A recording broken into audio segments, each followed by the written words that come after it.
Bienvenue sur Africa 24 dans cette nouvelle édition du Morning News. Voici les titres de l'actualité. 150 000 $ de dédommagement à une militante des droits de l'homme au Zimbabwe, somme que doit reverser l'État à cette activiste torturée détenue illégalement sous le régime de Robert Mugabe. À suivre également l'art dans toutes ses formes, le pneu recyclé, véritable objet d'art qui apporte de la fantaisie à votre décoration, découverte en fin d'édition. Et du théâtre également avec la pièce d'Idée, actuellement en représentation à Cotonou au Bénin. Mais tout d'abord, le Congo-Brazzaville qui annonce son intention de s'attaquer à l'abstentéisme des fonctionnaires. Les autorités congolaises, depuis quelques jours, ont recours à la méthode name and shame, soit le fait de nommer publiquement les personnes coupables. Une cinquantaine de noms ont d'ores et déjà été divulgués. Plusieurs départements ministériels sont concernés. L'État zimbabwéen est condamné à verser 150 000 $ de dédommagement à une militante des droits de l'homme. Justina Mukoko, directrice de l'association Zimbabwe Peace, a été condamnée, a été kidnappée en 2008 après avoir dénoncé les manœuvres du régime pendant les élections. Gladys Mwamba.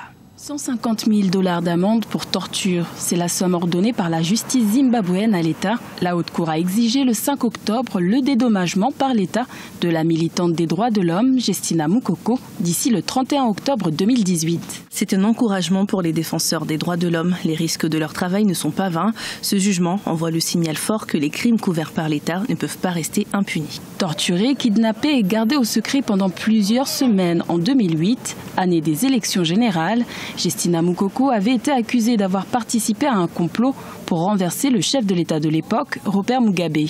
Des charges qui seront finalement abandonnées en 2009. C'est aussi une façon d'assumer, même si la justice est censée être indépendante, d'assumer la continuité. Les faits ont eu lieu à l'époque Mugabe, la dame avait été accusée des complots et d'autres choses.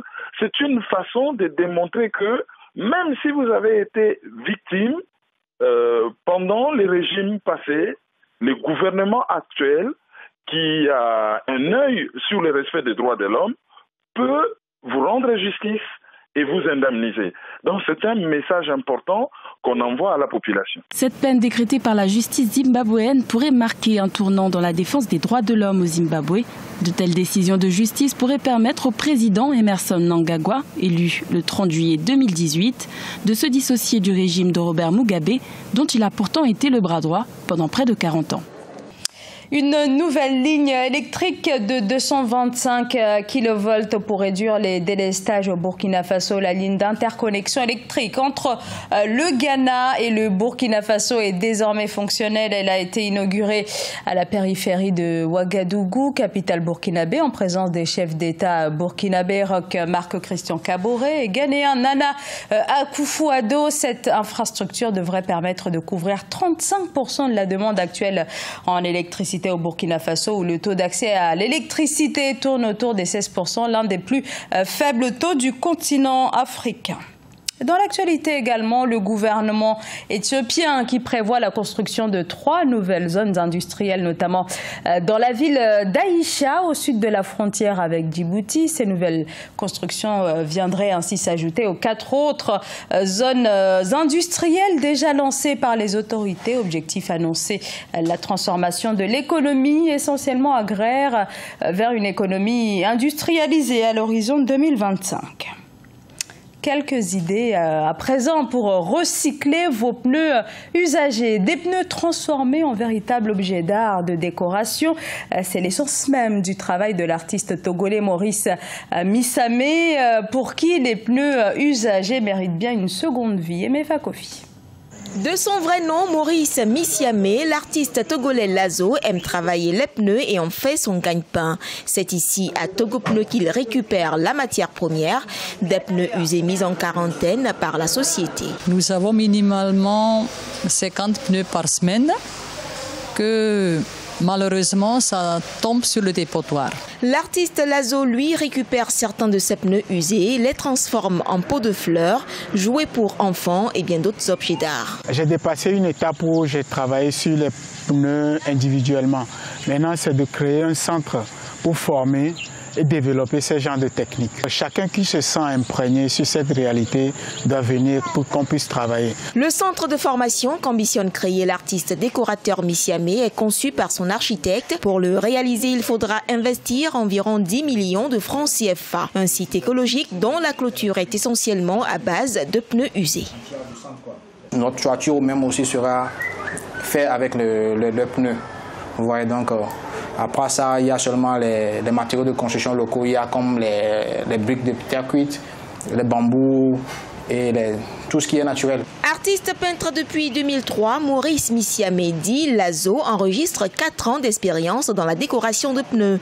Ses œuvres sont vendues aux particuliers et aux responsables d'aires de jeu pour enfants. D'idées, comprenez lève-toi en langue yoruba. Les férus de théâtre se bousculent actuellement à Cotonou au Bénin pour cette pièce de théâtre, pièce contemporaine mêlant dialogue et danse, un style orienté vers la représentation de la femme africaine. Lefty Ounou a assisté à l'une des représentations. La pièce contemporaine dénommée Didé valorise les arts visuels et ceux de la scène au Bénin. Didé signifie lève-toi ou debout en langue yoruba. Cette création rend hommage aux femmes béninoises et africaines. Elle est le fruit d'une collaboration artistique professionnelle entre les danseurs de la compagnie multicorps du chorégraphe danseur béninois Marcel Befa et l'artiste performeuse française Sarah Trouche. Ils ont porté ce masque et ils ont travaillé aussi sur des qualités qui peuvent être attribuées aux femmes, des qualités de mouvement.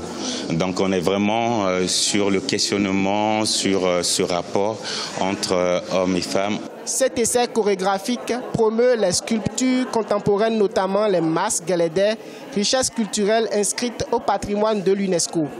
Il met également en lumière le processus de recherche d'équilibre, d'égalité de force entre la tradition et l'émancipation de la femme dans le monde et en Afrique. Au Bénin, vous avez ces masques qui sont incroyables et qui sont portés par des hommes en honneur des femmes. Et du coup, c'était très intéressant de confronter justement ce rapport au corps de l'homme à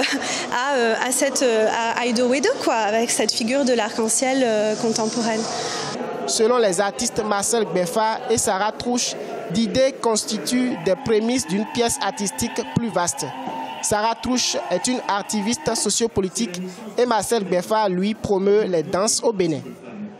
Ce journal a été réalisé par l'ensemble de la rédaction. Merci de votre fidélité. Dans un instant, une nouvelle édition de l'actualité sur Africa 24.